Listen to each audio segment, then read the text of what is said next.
Hola, ¿qué tal? Excelente día a todas y a todos. Me da mucho gusto saludarlos en esta nueva etapa,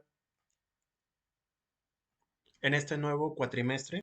Espero que hayan disfrutado de sus vacaciones, que se encuentren muy bien de salud y sobre todo que vean en este año un nuevo reto, ya que se ve en el horizonte pues su título. Ya están en octavo cuatrimestre y les estará faltando, y una vez terminado el noveno cuatrimestre, pues ya cumplirían con este caminito. Porque, bueno, en este caso los exhorto para que continúen con el esfuerzo y dedicación y van a ver que al final van a tener los frutos, ya en sus manos. Ya cuando tengan el título van a ver la satisfacción, no tanto de ustedes, sino también de su familia. Pues bien, em, en esta ocasión me tocó la materia de Derecho Procesal Laboral. Técnicamente es una clínica, sin embargo, por cuestiones de horario, como pasó en la clínica de procesal mercantil, pues no se tiene la posibilidad de hacerlo un poco más práctico. Sin embargo, en esta ocasión me voy a dar la tarea de que se hagan ejercicios para que ustedes puedan tener alguna experiencia al respecto. Espero que al final, en las últimas semanas, realicemos tanto demandas como una simulación de algún juicio o en este caso un proceso de arbitraje laboral. Y si es posible, también empezar a hablar sobre un procedimiento jurisdiccional en materia laboral, ya que, como ya sabrán, hubo unas reformas en la materia y resulta de ser de que todos los juicios o todos los conflictos laborales ya van a ser resueltos a través del Poder Judicial. Y por fin se rompe un paradigma sobre esta materia. Como sabrán, en materia laboral, a diferencia de otras materias de derecho, tienen varias peculiaridades, sobre todo con tintes tanto políticos como sociales y un tanto de intereses. Como sabrán, eh, en materia de gobierno, el gobierno mexicano, y son no solamente en México, sino a nivel internacional, el concepto de conflictos laborales implica directamente en la economía, por lo que el hecho de que estalle una huelga o haya un paro laboral, esto va a repercutir directamente a la economía o al desarrollo económico de nuestra nación. Bajo esos intereses, pues lo que se buscaba muchas veces, y si se fijan, conciliación y arbitraje durante todo este tiempo estuvo en manos de la administración del Poder Ejecutivo, bueno, a través de eh, un tribunal jurisdiccional administrativo o algo completamente bizarro respecto a la impartición de justicia. Repito, y por fortuna, em, a partir de este año va a empezar a fluir los tribunales laborales con un poco más de objetividad, porque recuerden que era tripartita la conciliación. Estaba la parte trabajadora, la parte del empresariado y el gobierno. Lo que vamos a ver en este cuatrimestre es nociones generales respecto al derecho procesal laboral, cómo están constituidos los procesos en materia laboral, cómo se alcanza la justicia a través de estos juicios, bueno, en este caso, en estos procedimientos o procesos, y posteriormente vamos a irnos a el apartado especial, cada uno de los tipos de proceso que se van a estar trabajando respecto de las variantes que existen en la norma. Bueno, como objetivo general de este cuatrimestre, eh, bueno, como ya sabemos, estamos en el octavo cuatrimestre de la carrera. Ustedes ya tuvieron la enseñanza sustantiva de varios tipos de materias. Ustedes vieron mercantil, civil, pero esta parte de su carrera corresponde a ya actividades durante su ejercicio profesional. Ustedes ahora van a estar, al igual que se vio en el derecho procesal mercantil, ustedes ya van a ver elementos que van a estar practicando durante los años en que vayan a estar litigando. La importancia de esta asignatura en relación con el perfil de egreso es sentar bases tanto para ustedes, bueno, para las alumnas y alumnos, que a partir del autoestudio, en este caso, vamos a seguir trabajando de manera a distancia. Voy a tratar de darles los conocimientos a través de esta vía y voy a tratar también de implementar algunas otras actividades a fin de que ustedes tengan un aprendizaje con y sin H, para que al final, repito, ustedes tengan las herramientas necesarias em, em, para ya la época en su vida donde vayan a estar litigando. Les vamos a tratar, bueno, en este caso, en lo particular, voy a tratar de que tengan suficientes recursos de calidad en referencia a este rubro. Se explicarán los principios y conceptos fundamentales en el ámbito del derecho procesal del trabajo. Y como ya les había dicho, así como los diversos procedimientos que contiene la ley. Y referente a esto, vamos a profundizar en ciertas figuras legales con el uso de criterios jurisdiccionales. Como ustedes saben, la norma siempre va a determinar conductas. Por eso la definición que alguna vez establecimos, lo que va a tratar el derecho es ir regulando ciertas conductas y que en general se van a tener que observar de manera espontánea. Ustedes cuando van a una tienda, ven un producto, lo agarran, van con bueno, la caja, exhiben el producto, les piden el dinero, ustedes se lo dan y posteriormente ustedes se llevan el producto. Si se fijan, ahí no hubo ningún tipo de conflicto y generalmente se obedece a la norma.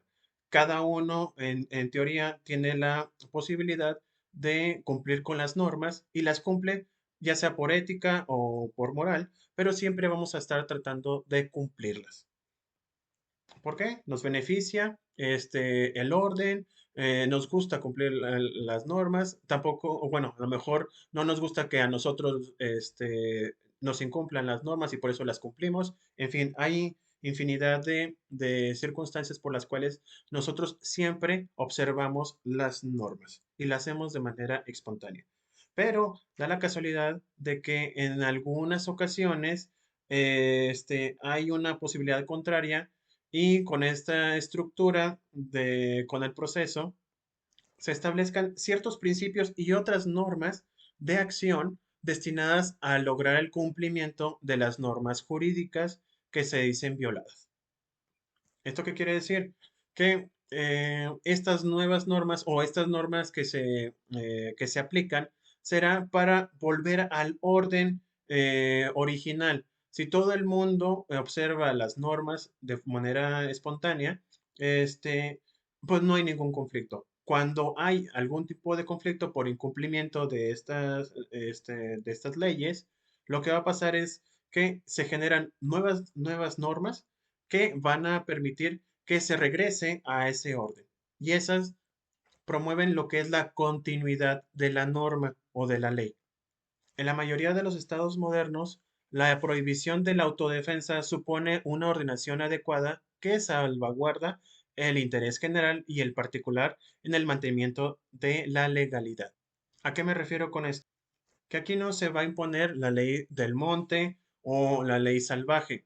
Cuando hablamos de continuidad es porque hay una autoridad encargada de elaborar ciertos preceptos que van a permitir a que se imparta algún tipo de justicia.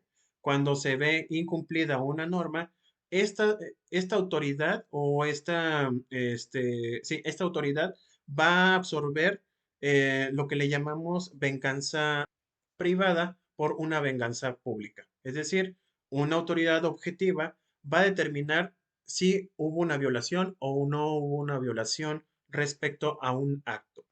Y esta función o esta tarea la va a llevar a cabo un órgano específico, repito, especializado, que su única tarea es impartir justicia. Pues bien, estas normas las vamos a determinar o las vamos a englobar en algo que le llamamos proceso. El término proceso normativo, bueno, en este caso, en materia de derecho, se entenderán como aquellas normas creadas a partir de una ruptura de orden en justicia para la cual las dos partes en conflicto se vean oídas por una autoridad, en este caso pública, la cual bajo criterios objetivos va a impartir justicia. En la práctica forense se habla de juicio como sinónimo de proceso. Por eso es lo que les decía. Proceso en términos de derecho lo vamos a asimilar a un juicio.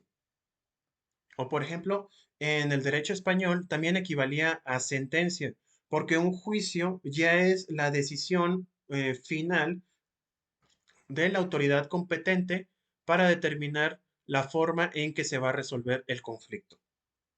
Por ejemplo, ustedes en este momento pueden estar haciéndose un juicio de si este video es bueno, es malo, y lo van a hacer a partir de los elementos materiales. Es decir, mi forma de estar explicando este video, si lo hago muy bien, lo hago muy mal, lo hago de manera aburrida o más interactiva, ustedes van a formarse a partir de estos elementos una determinación, una decisión. Ustedes van a determinar o van a hacer el juicio de decir es bueno o es malo el video.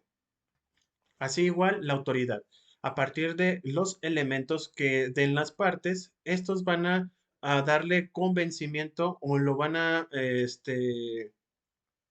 determinar si una de las partes tiene la razón o no la tiene. También el término equivalente a dinamismo, bueno, el término proceso también puede equivaler a lo que es dinamismo, actividad, por lo que puede hablarse de procesos biológicos, físicos, químicos, etcétera, lo que les decía en este momento. Sin embargo, cuando se habla en el ámbito jurisdiccional, implica la actividad jurídica de las partes y del juzgador para obtener una resolución vinculativa. A partir de donde nos encontramos, pues es un poquito más fácil de entender qué es un proceso judicial o un proceso a través de mediación o de conciliación. Sin embargo, anteriormente o en la época antigua, no teníamos un registro como tal de cómo se generaban estos procesos y sobre todo cómo se hacía justicia en aquellas sociedades. Por ejemplo, actualmente tenemos eh, registrados algunos monumentos, escritos, en donde se registraron ciertos procedimientos o ciertos procesos. El más antiguo que pude rescatar es el Código de Hammurabi. En este código señalaban ciertos procesos cuando había un tipo o existía algún tipo de injusticia. Fíjense qué interesante. Yo pude rescatar cuatro procesos y si ustedes los analizan, pues están bastante, pues la palabra correcta sería densos. Fíjense, si un señor acusa a otro señor, y presenta contra él denuncia de homicidio, pero no puede probarlo, su acusador será castigado con la muerte. Si se fijan, la persona que acusa de homicidio por ser algo tan grave, si esta persona no lograba comprobarlo, quien acusaba terminaba siendo muerto. Y esto implicaba, entre otras cosas, pues temor a decir mentiras y sobre todo a que se le impartiera una justicia quizás muy objetiva pero sin embargo era ley. Otro proceso. Si un señor imputa a otro señor prácticas de brujería, pero no las puede probar, el acusado de brujería irá al río y deberá arrojarse al río. Si éste, bueno, el río, logra arrastrarlo, su acusador le arrebatará su hacienda. Pero, si este señor ha sido purificado por el río, saliendo de él, sano y salvo, el que le imputó de maniobras de brujería será castigado con la muerte, y el que se arrojó al río le arrebatará la hacienda de su acusador. Otra práctica bastante, pues, dura, porque ahí va a depender en todo caso, pues, la fisionomía del acusado y el acusador. Bueno, en este caso, el acusado.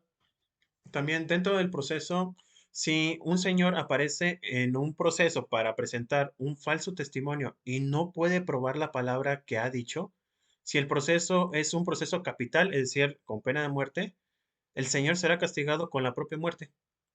También está muy, muy, muy duro. Y creo yo, bueno, pues no sé si ustedes ya lo alcanzaron a distinguir, eran, eran procesos muy duros porque prácticamente las personas que habitaban en esta sociedad, que en este caso es pues Babilonia, si mi memoria no me falla, fue alrededor de 1700 antes de Cristo, cuando se impuso este código. Eran muy rígidos precisamente para tener un orden, sin, como nosotros conocemos en materia de derecho. Las normas siempre van a ser de conducta, regular la conducta, mejor dicho, y repito, sigue siendo una herramienta del Estado para que no haya tanta injusticia. Pues, por último, dentro de los casos que estoy presentando, está la de si se presentara a testimoniar en falso en un proceso una persona de grano o plata, es decir, de dinero o de algún tipo de bien fungible, y en este caso se comprobara el falso testimonio, el surtimiento de su totalidad de la pena recaerá en esta persona que realizó falsamente su testimonio. Por ejemplo, si decía que le debían 5 monedas de plata y resulta de ser de que ese testimonio o lo que acabo de decir fue falso, esos 5 monedas de plata a quien se lo estaba reclamando se le va a entregar a esta persona. Repito, estamos hablando de 1700 antes de Cristo. Y esta situación, por eso lo puse en esta diapositiva, es lo que pasa en materia civil, en materia mercantil y, por supuesto, en materia laboral. Si una persona pierde un juicio, se entenderá indirectamente de que su propuesta o su postura era falsa y por lo tanto los gastos y costas del procedimiento recaerán en contra de esta persona. Otro juicio, bueno, en este caso en otro proceso que les vengo a presentar y que se encuentra de una manera plasmado históricamente, es el juicio de Osiris. Quienes conocen la mitología egipcia, Osiris em, era era una deidad que se jactaba por ser honesta y justa. Era el dios del inframundo, el cual a través de un proceso determinaba si el difunto era digno de entrar a, a este lugar. Si se fijan del lado izquierdo, está la persona siendo guiada por Anubis.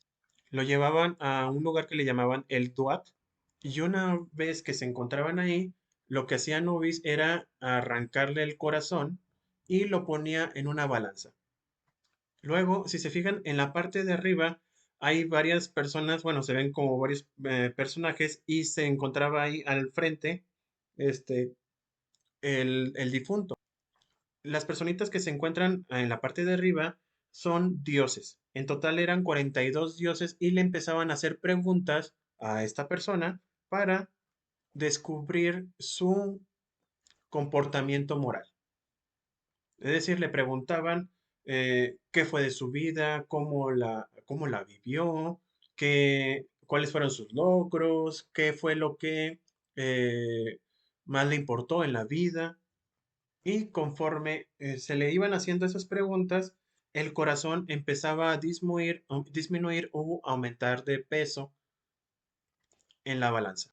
En la parte de en medio, hay otra figura que tiene como, también tiene cara de ave, pero es de color negro completamente. Esta persona, bueno, este dios, mejor dicho, lo que hacía era ir apuntando las respuestas de esta persona, bueno, del difunto. Ya en la parte final del proceso, Osiris exponía a los 32, a los 42 dioses y a las demás deidades que se encontraban presentes en el juicio si la balanza estaba equilibrada. Por cierto, en la parte donde se encontraba el corazón, por un lado, el otro lado era una pluma. Entonces, cada vez que decía la verdad el difunto, implicaba que delgazara el corazón y se mantuviera en equilibrio. El hecho de que aumentara el corazón implicaba soberbia y mentira, por lo que si por alguna razón no era equilibrado o no se equilibraba la balanza, era porque su vida no fue, por lo tal motivo, no fue equilibrada y no vivió moralmente bien. Una vez teniendo las conclusiones como una especie de alegatos, Osiris lo que hacía era determinar si la balanza estaba equilibrada, le permitía, como pueden ver ahí en la imagen, ir a el difunto de nueva cuenta a su cuerpo momificado para poseerlo y posteriormente ir al inframundo a disfrutar de la nueva vida, en lo que conocían como tierra de juncos o Aru. Si no fue equilibrada, el corazón del difunto era tragado por otra deidad que se llamaba Amut, que es ese que parece como un perro, aunque no es un perro, tiene cabeza de cocodrilo, aunque sí parece más bien como un perro. Bueno, dándole una segunda muerte y por lo tanto dejar de existir en todos los niveles. Si se fijan en todo este juicio, tiene todas las etapas de un proceso, se puede llamar judicial. eh, el inicio, pruebas, alegatos y conclusión o sentencia. Y si se fijan también tiene mucho parecido a los juicios anglosajones y en esencia al sistema escrito, bueno, puede llamar mexicano o español. Y es de suma importancia porque implica generar justicia. Este tipo de juicios lo que va a implicar es buscar la verdad, muchas veces lo llamamos verdad legal, pero termina siendo algo que en general cuando se llega a la justicia nos sentimos bien. ¿Se acuerdan de la lectura ¿Qué es la justicia? De Hans Kelsen? Lo que implicaba cuando se hablaba de justicia es algo que no lo podemos describir porque implica una serie de subjetividades, pero lo sentimos, sabemos que es justicia y lo llegamos a percibir. A lo mejor no lo podemos describir, pero con nuestros sentidos lo logramos afinar, entender. Pues bien, por tal motivo, o sea, de lo que hemos estado hablando, dentro de las múltiples clasificaciones, ya le llamamos contenciosos, voluntarios, conoscitivo, tutelar, individual, colectivo. Para establecer una relación judicial procesal es necesario que se cumplan determinados requisitos. Lo vimos en el juicio de Osiris. Ahorita vamos a ver las características de un proceso y van a ver que es similar. O también el código de Hammurabi. Aquí es un poquito más general, pero si se fijan, tienen un inicio, un intermedio y una conclusión. Y es implícito la cuestión de las partes. En este caso, los presupuestos de un proceso son los siguientes. Debe haber un órgano jurisdiccional competente, la petición del interesado solicitando a la autoridad la solución del caso controvertido, el acto formal de emplazamiento a la contraria dándole a conocer los términos de la reclamación, las partes con intereses jurídicamente válidos en el conflicto, serán los que conformen todo un procedimiento. Ya al final se entenderá como un juicio o más bien una sentencia, pero eso forma parte del proceso. Debe tener estos elementos, estos cuatro elementos, para determinar que existe un proceso. Siguiendo con las nociones generales, vamos a continuar con una especie de aprendizaje de deducción. Vamos a ir definiendo cada uno de las partes del derecho procesal laboral, bueno, el significado del derecho procesal laboral y por último vamos a definir qué es el derecho procesal laboral. En primer término, la definición de derecho. Hicimos uno cuando estábamos en clase, pero me gustaría señalarles esta nueva definición. Como tal, no lo van a encontrar en otro lado porque se fue conjuntando o lo se fue realizando con base a varios libros, aunque al final de cuentas cada uno tiene su propia opinión respecto al concepto de derecho, porque le llamaba un profesor equívoco, es decir, que cada quien tiene su cada concepto y se puede definir como válido cualquiera de ellos siempre y cuando tengan ciertos elementos. Pues bien, el derecho es un sistema complejo. En definición de sistema complejo es porque vamos a encontrar todo tipo de normas, cualquier tipo de reglas. Eh, Tenemos lineamientos, principios, reglamentos, usos y costumbres y doctrina que nos va a llevar, repito, a un orden en este caso, de conductas, las cuales no puede definirse como simples porque se van concatenando incluso algunas ramas del derecho en alguna acción en particular con otra. Se pueden conjuntar una sola acción o un solo acto en materia de derecho, puede determinar incluso, en este caso, cuatro sanciones. Un acto puede ser sancionado administrativamente, penalmente, civilmente e incluso moral o ético. Hay infinidad de normas o preceptos que nos van a estar regulando en México.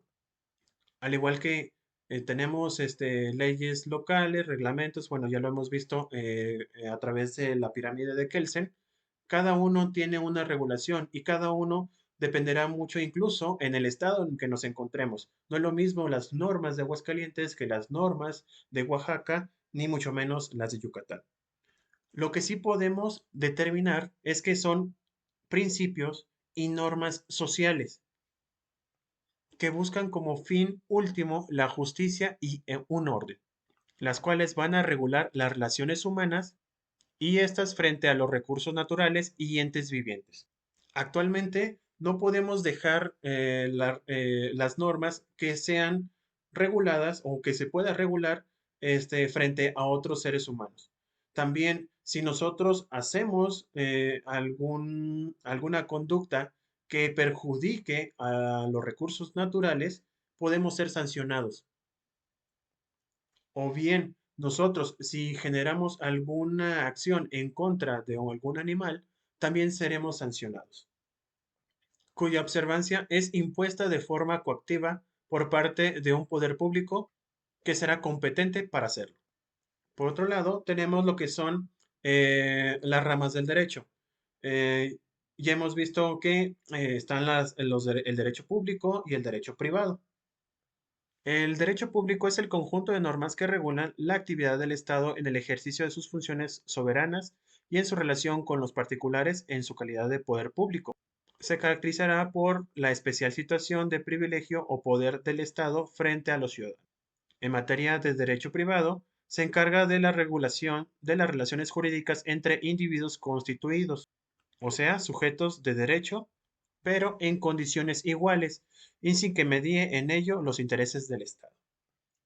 También nos encontramos con la definición de derecho laboral, que es una rama del derecho formada por un conjunto de normas jurídicas que establecen en la relación entre trabajadores y los empleadores. Este lo van a constituir preceptos de orden público y legal que se basan en la premisa de asegurarle a quien trabaja un pleno desarrollo como persona y una integración real a la sociedad. Si se fijan, el derecho laboral, a diferencia que el civil y el mercantil, aquí hay una protección, en principio de cuentas, del Estado frente a los trabajadores, porque históricamente hablando, siempre los trabajadores han perdido o han sido sometidos respecto a los empresarios o empleadores. Recuerden que el ser humano siempre trata de ser competitivo o trata de obtener mejores recursos con el menor esfuerzo. Por lo tanto, cuando ve una oportunidad de eh, obtener dinero o obtener recursos con el menor esfuerzo posible para esa persona y que ese esfuerzo lo realicen 10, 15, 20 personas, va a tratar siempre de obtener esa oportunidad o va a tratar de eh, no desperdiciar dicha oportunidad. Ojo, no quiero decir en ningún momento de que sea malo el que existe un empleador. Nosotros, bueno, yo en lo particular soy un empleado, en este caso del gobierno, y se puede decir de que tengo una prestación de servicios frente a la universidad. Hay técnicamente un sometimiento a la universidad para poder dar clases a ustedes. Aunque en lo particular, pues es algo que me gusta hacer desde siempre. No obstante lo anterior, recuerden que hay algunas sensaciones o como ya les repetí, hay algo que nosotros como seres humanos siempre tenemos la tendencia en buscar algo de justicia. Muchas veces cuando trabajamos de más o cuando trabajamos extra, eh, sentimos, y después nos pagan, sentimos como que no está siendo justo lo que estamos generando con lo que nos están retribuyendo.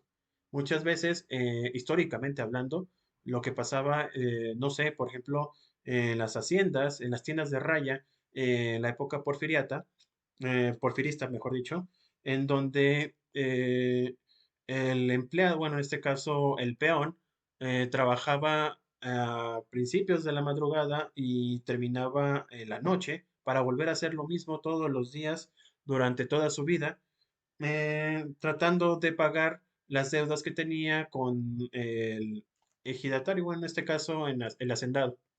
Mientras que éste disfrutaba de ese tipo de jornadas, eh, saturando o incluso el hecho de que murieran los empleados y estos no fueran retribuidos, por ejemplo, las familias por la muerte de aquel empleado que moría en un ambiente deplorable. Por ello es que surge este concepto de derecho laboral, en donde le dice el Estado, tienes toda la libertad de emplear gente, pero ese empleo tiene que tener ciertas características para que el empleado no se vuelva o no lo tengamos como, le podríamos llamar esclavo o una especie de servidumbre que le va a perjudicar en salud, en libertades y en economía, aunque sobre todo en salud. Había gente que moría trabajando. A principios, cuando estaba la famosa encomienda, cuando éramos una colonia española, la gente moría en las minas y lo único que hacían era retirarla y seguir trabajando los demás indígenas a favor de los encomenderos. Eso no era trabajo digno, eso no era algo loable. Por lo tanto, se empiezan a generar, y no solamente, repito, aquí en México, pasó en África, al sur de nuestro continente. Bueno, ha habido esta situación en todos lados porque la naturaleza del hombre, por desgracia, o se ha generado este tipo de naturaleza, es aprovechar al máximo con el obtener mayores recursos con esfuerzo. Ahora vemos lo que es la definición de derecho procesal. En el diccionario jurídico mexicano señala que es el conjunto de disposiciones que regulan la sucesión concatenada de los actos jurídicos realizados por el juez, las partes y los otros sujetos procesales con el objetivo de resolver las controversias que se suscitan en la aplicación de las normas de derecho sustantivo. Esto quiere decir de que nosotros, bueno, lo que señalamos al principio, hay una parte lineal en donde existe orden y cuando hay una ruptura en ese orden continuo, surgen estas nuevas normas que van a someter el conflicto para volverlos a poner a la normalidad. Supongamos, repito, imaginémonos una línea que es continua, homologada o de manera homogénea, este, que no tiene ningún problema, que está lisa. Y después de cierto tiempo empieza a haber nuditos que van conflictuando lo liso del hilo. Estos nudos los vamos a llamar conflictos y las normas lo que van a hacer es desanudar. Por último, vamos a ver lo que es en la definición de derecho procesal del trabajo. Es el conjunto de normas que regulan la actividad jurisdiccional de los tribunales y del proceso de trabajo para el mantenimiento del orden jurídico y económico de las relaciones obrero-patronales, interobreras o interpatronales. ¿Esto qué quiere decir? Bueno, también Fixamudio nos señala que es la rama que tiene como disciplina jurídica que se ocupa del estudio de los presupuestos procesales, la forma, el contenido y el órgano del proceso laboral, aspectos normativos, jurisprudenciales y doctrinarios. Pero aquí me quiero quedar con Trueba Urbina, en lo que se refiere para el mantenimiento del orden jurídico y económico de las relaciones obrero-patronales, interobreras o interpatronales. Repito, cuando se crea este proceso, derecho procesal del trabajo en México, lo que se ocupa más es evitar que estos conflictos trasciendan políticamente. Económicamente es importantísimo el empleo o el desarrollo laboral en México.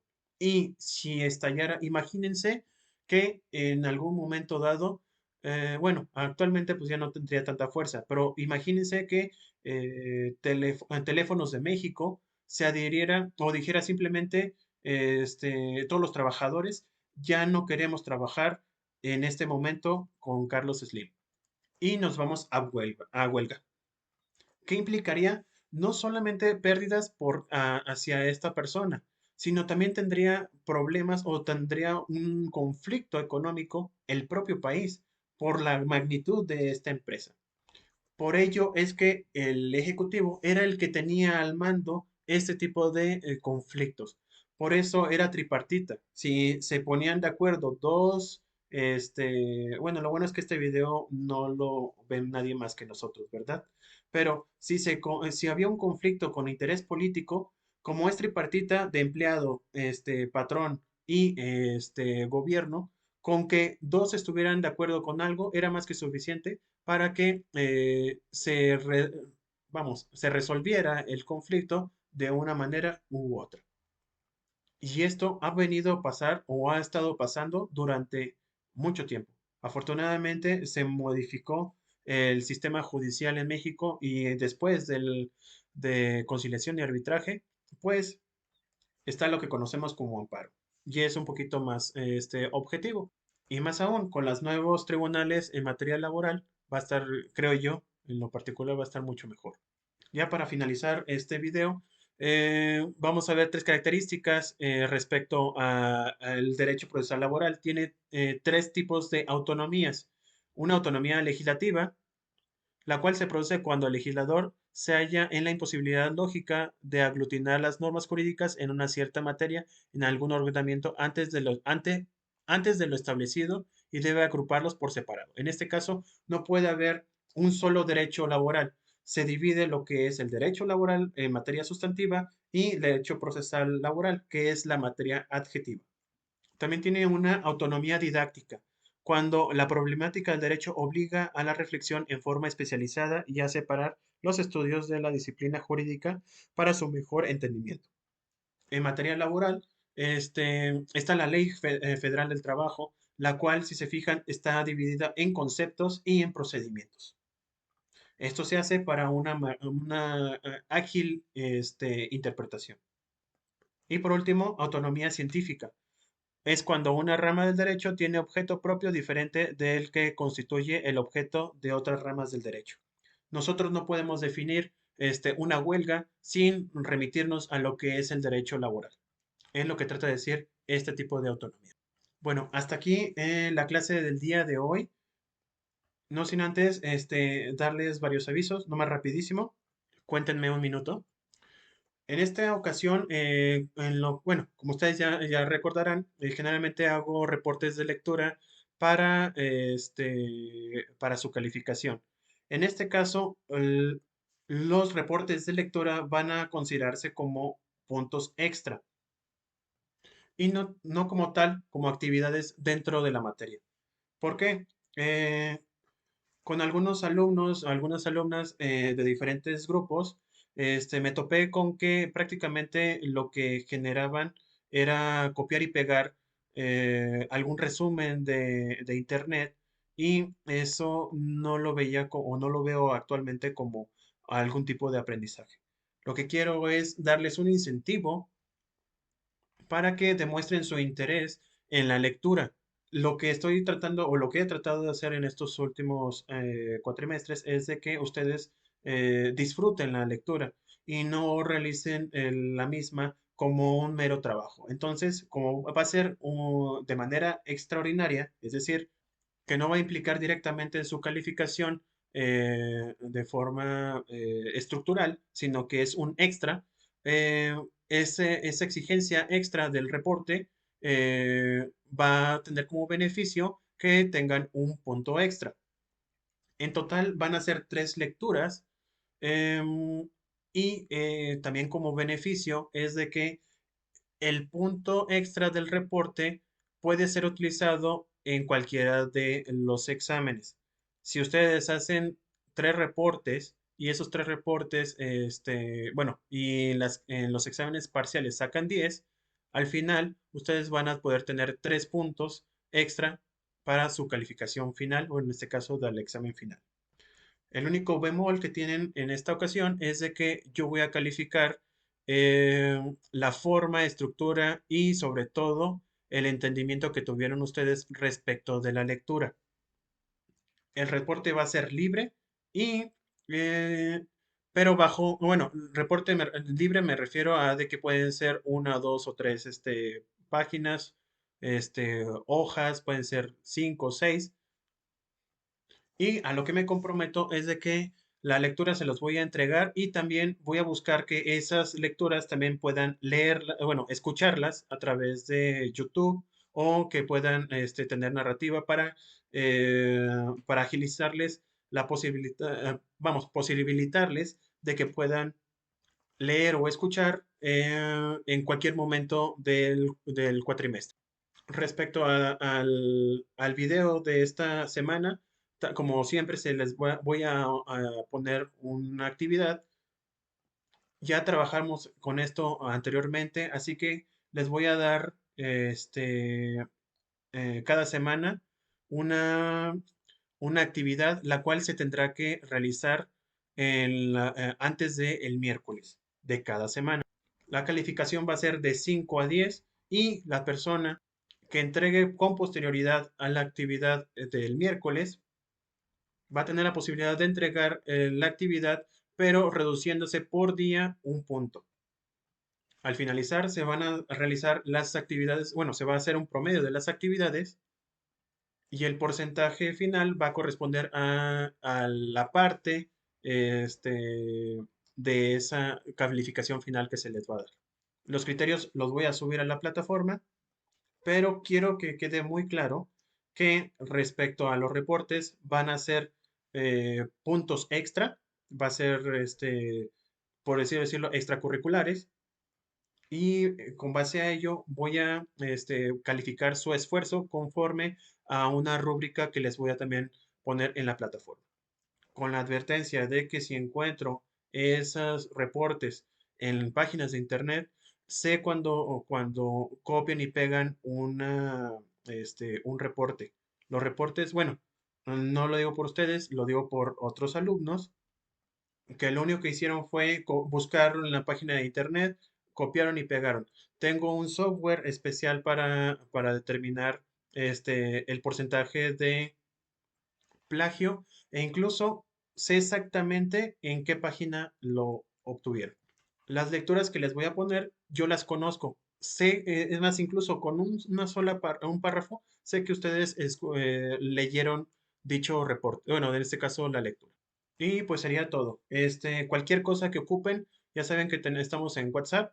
Voy a estarles mandando previamente a cada clase cómo va a ser el orden de la misma. Y pues que tengan un excelente fin de semana.